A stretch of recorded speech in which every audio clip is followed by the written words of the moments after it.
বন্ধু যখন বউ লইয়া আমার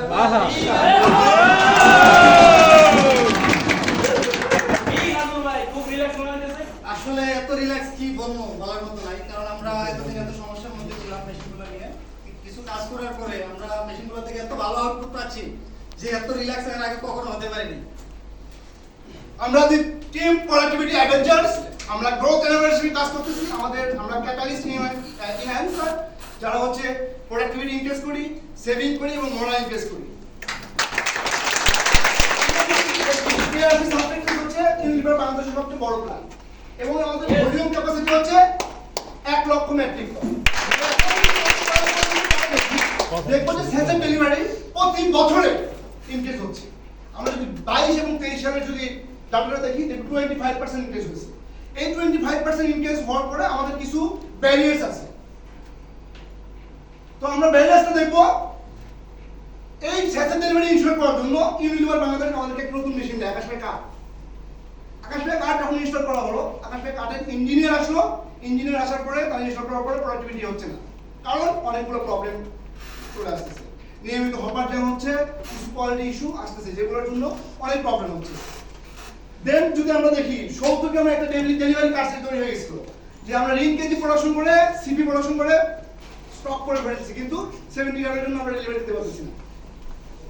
আমাদের আরেকটা প্রসেস ইনএফিসিয়েন্সি আছে, সি বাকেট এবং রিং এমডিসি বাকেট শর্টেজ এবং মিস অ্যালাইনমেন্ট ইস্যু আছে। আমাদের কিছু সেফটি ইস্যু এখান থেকে ক্রিয়েট হয়, ফ্লোর সুইপ পাউডার ইনক্রিজ হয় এবং কস্ট এমডিসি এবং সি বাকেটে যদি আমাদের বাইরে কিনে দিতে এটা একটা বড় একটা কস্ট লাগে এবং লিড টাইমটা অনেক বেশি হয়। আমরা যদি আজকে টুর ওই দেখি, আমাদের গত বছরের ওই ছিল হচ্ছে 82.93%, যেখানে আমার টার্গেট ছিল 85%। আমরা মেজর লস যদি দেখি, আমাদের বাকেটের পাশাপাশি সি বাকেট এবং এমডিসি একটা মেজর লস ছিল। আমাদের যদি লস অ্যানালাইসিস করি, আমরা যদি দেখতে পাবো এখানে যে লস, আমরা আকাশময় কার্ড ইনস্টল করার পরে আমরা 180 টন প্রোডাকশন লস করেছি। ওরা আমাদেরকে প্রোডাকশন দিতে পারতেছে না।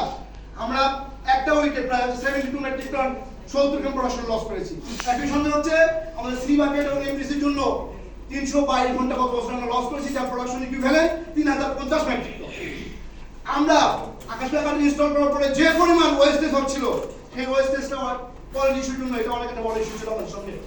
আমাদের আকাশময় কার্ড ইনস্টল করার পরে ওদের ইঞ্জিনিয়ার থাকা অবস্থায় 13টা ডিফেক্ট পাওয়া গেছে একটা মাসে, এবং আমাদের ফ্লোর 6 ছিল গত বছর প্রায় 6 মেট্রিক টন ফ্রম সি বাকেট এবং এমডিসি। ফ্রিকুয়েন্ট যে ইস্যু ছিল এগুলো আমাদের এই লস কভার করার জন্য আমাদেরকে নিয়মিত শিফট রান করতে হয়েছে। ইউটিলিটি কস্ট হয়েছে এক্সট্রা, এর জন্য আমাদের প্রায় 2.3 মিলিয়ন বিডিটি কস্ট হয়েছে। এবং হচ্ছে আমাদের নিরাজ যে বাজেটটা ছিল, এটা প্রায় হচ্ছে 1.2 মিলিয়ন বিডিটি লাগতো আমাদের যদি আমরা ইম্পোর্ট করতাম, এবং লিড টাইম ছিল প্রায় 3 মাস। এই সব আমাদের যে প্ল্যানটা আমরা দুই ভাগে আমরা কাজটা করেছি। প্রথম কাজটা করেছি সি বাকেট এবং রিন এমডিসি নিয়ে, যেটা আমাদের শুরু করেছি, আমরা এপ্রিলে কমপ্লিট করেছি। এবং আকাশটা আসার পরে আমরা যখন প্রোডাকশন করতে পারছিলাম, তখন আকাশটা কাজ শুরু করেছি মে মাস থেকে, এবং এটা শেষ করেছি হচ্ছে মে মাসের মধ্যে, এবং জুন মাস থেকে আমরা প্রোডাকশন চলে গেছি। আমরা দ্য টিম প্রোডাক্ট জাস্ট আমি টাইম মাস্টার আবু ভাইয়া, আমি join guru Manik Sarkar, performance planner sign Ajmal Hossain, implementation guru Rakib Hossain.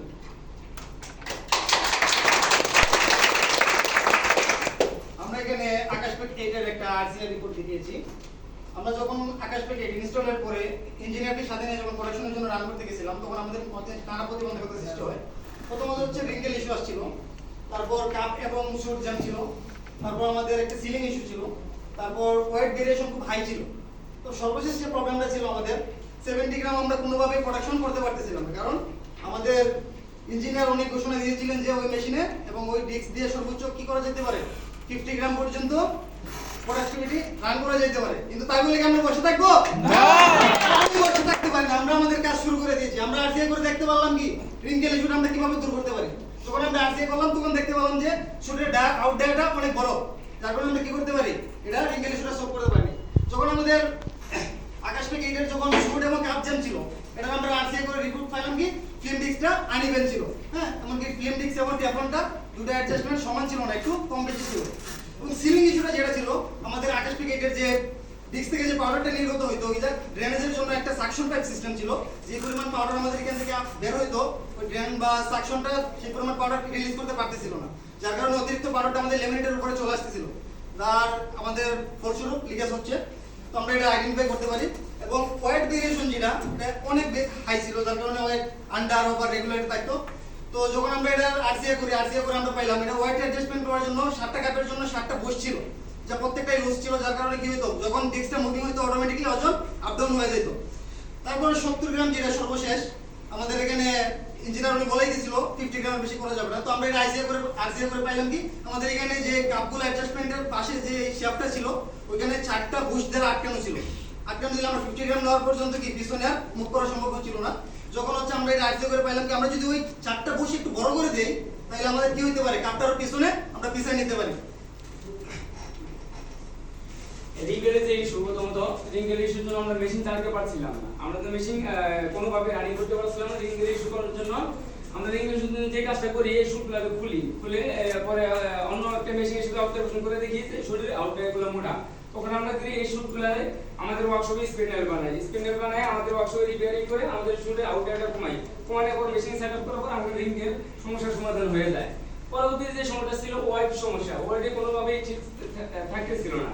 এই ওয়ার্ড সমস্যার জন্য আমাদের এই প্রত্যেকটা এখানে বুশ আছে, অ্যাডজাস্টিং বোল আছে, এই বোলগুলো আমরা খুলে অ্যাডজাস্টিং করে নতুন ভিডিও করে আমরা নতুন করে সেটআপ করার পর ইনশাআল্লাহ ভালোভাবে আমাদের ওয়ার্ড ঠিক হয়ে যায়। পরবর্তীতে আরেকটা সমস্যা ছিল, ওরা যে সমস্যাটা ছিল যে সাকশন দিয়ে যে আমাদের ফিল্ম ফিক্সের নিচে দিকে যে পাউডারটা পড়তো এই পাউডারটা সাকশন দিয়ে নিয়ে চলে যাবে, কিন্তু আমাদের ওই সাকশন দিয়ে ওই টেনে দিতে পারতো না। ওই পাউডারটা আমাদের স্পেসে তো লিমিটেড উপরে, তার কারণে আমাদের সিল জয়েন্টস তো সিলিং এ প্রবলেম হতো, যার কারণে আমাদের কোনোভাবেই ওই মেশিন চালাতে পারতেছিলাম না।